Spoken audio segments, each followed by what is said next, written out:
ಗುತ್ತಿಗೆದಾರನಿಗೆ ಜೀವ ಬೆದರಿಕೆ ಮತ್ತು ಜಾತಿ ನಿಂದನೆ ಕೇಸ್ನಲ್ಲಿ ಪರಪ್ಪನ ಅಗ್ರಹಾರ ಜೈಲು ಸೇರಿರುವ ಬಿಜೆಪಿ ಶಾಸಕ ಮುನಿರತ್ನ ವಿರುದ್ಧ ರಾತ್ರೋರಾತ್ರಿ ಅತ್ಯಾಚಾರ ಕೇಸ್ ದಾಖಲಾಗಿದ್ದು, ಮುನಿರತ್ನರಿಗೆ ಸಾಲು ಸಾಲು ಸಂಕಷ್ಟ ಎದುರಾಗಿದೆ. ಹೌದು, ಬಿಜೆಪಿ ಶಾಸಕ ಮುನಿರತ್ನರ ವಿರುದ್ಧ ಮೊದಲಿನಿಂದಲೂ ಕೆಲ ಆರೋಪಗಳು ವ್ಯಕ್ತವಾಗಿದ್ದವು. ಆದರೆ ಮುನಿರತ್ನರ ಹಿಂದಿನ ಬ್ಯಾಕ್ಗ್ರೌಂಡ್ ತಿಳಿದಿರುವ ಬಹುತೇಕರು ಅವರ ವಿರುದ್ಧ ನಿಲ್ಲಲು ಭಯಪಡುತ್ತಿದ್ದರು. ಆದರೆ ಗ್ರಹಚಾರ ಕೆಟ್ಟರೆ ಹಗ್ಗ ಕೂಡ ಹಾವಾಗಿ ಕಡಿಯುತ್ತೆ ಎಂಬಂತೆ ಗುತ್ತಿಗೆದಾರನಿಗೆ ಜೀವ ಬೆದರಿಕೆ ಮತ್ತು ಜಾತಿ ನಿಂದನೆ ಮಾಡಿರುವ ಕೇಸ್ನಲ್ಲಿ ಮುನಿರತ್ನ ಲಾಕ್ ಆಗುತ್ತಿದ್ದಂತೆ ಆತ ಮಾಡಿರುವ ಎಲ್ಲ ಕೃತ್ಯಗಳು ಒಂದೊಂದಾಗಿ ಬೆಳಕಿಗೆ ಬರುವಂತಾಗಿದೆ. ಗುತ್ತಿಗೆದಾರನಿಗೆ ಜೀವ ಬೆದರಿಕೆ ಮತ್ತು ಜಾತಿ ನಿಂದನೆ ಮಾಡಿರುವ ಕೇಸ್ನಲ್ಲಿ ಮುನಿರತ್ನ ಅವರ ವಿರುದ್ಧ ಒಕ್ಕಲಿಗ ದಲಿತ ಸಂಘಟನೆಗಳು ಸರಣಿ ಪ್ರತಿಭಟನೆ ಮಾಡ್ತಿವೆ. ಕಾಂಗ್ರೆಸ್ಗೆ ಈ ಪ್ರಕರಣವೇ ದೊಡ್ಡ ಅಸ್ತ್ರವಾಗಿ ಸಿಕ್ಕಿದ್ದು, ಇದೀಗ ಮುನಿರತ್ನಗೆ ಮತ್ತೊಂದು ಕಂಟಕ ಎದುರಾಗಿದೆ. ರಾಮನಗರ ಜಿಲ್ಲಾ ವ್ಯಾಪ್ತಿಯಲ್ಲಿ ಬರುವ ಕಗ್ಗಲಿಪುರ ಪೊಲೀಸ್ ಠಾಣೆಯಲ್ಲಿ ಬೆಂಗಳೂರು ಮೂಲದ ಮಹಿಳೆಯೊಬ್ಬರು ಮುನಿರತ್ನ ವಿರುದ್ಧ ಲೈಂಗಿಕ ಕಿರುಕುಳ ಆರೋಪ ಮಾಡಿ ದೂರು ದಾಖಲಿಸಿದ್ದಾರೆ. ಮುನಿರತ್ನ ವಿರುದ್ಧ ರಾಮನಗರದ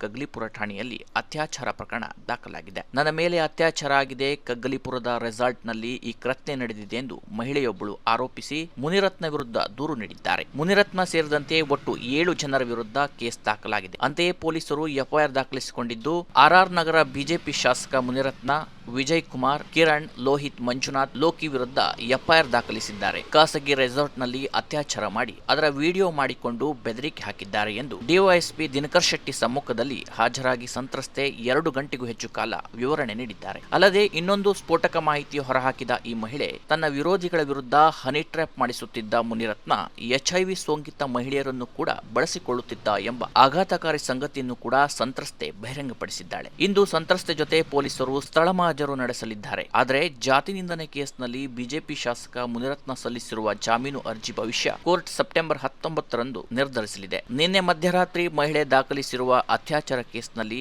ಬಳಸಿರುವ ಸೆಕ್ಷನ್ ಪ್ರಕಾರ 10 ವರ್ಷ ಜೀವಾವಧಿ ಶಿಕ್ಷೆಯಾಗುವ ಸಾಧ್ಯತೆ ಇದ್ದು, ಈ ಪ್ರಕರಣದಲ್ಲಿ ಮುನಿರತ್ನರಿಗೆ ಜಾಮೀನು ಸಿಗಲು ಇನ್ನಷ್ಟು ವಿಳಂಬವಾಗುವ ಸಾಧ್ಯತೆ ಇರುವುದರಿಂದ ಮತ್ತೆ ಜೈಲು ಪಾಲಾಗುವ ಆತಂಕ ಮುನಿರತ್ನರಿಗೆ ಎದುರಾಗಿದೆ. ಒಟ್ಟಾರೆ ಮಾಡಿದ ದುಷ್ಕೃತ್ಯಗಳು ಬೆನ್ಬಿಡದೆ ಕಾಡ್ತವೆ ಎನ್ನುವುದಕ್ಕೆ ಶಾಸಕ ಮುನಿರತ್ನ ಪ್ರಕರಣ ಒಂದು ನಿದರ್ಶನ ಆಗಿದೆ ಎಂದೇ ಹೇಳಲಾಗುತ್ತಿದೆ. Canara plus news, Uttara Kannada desk.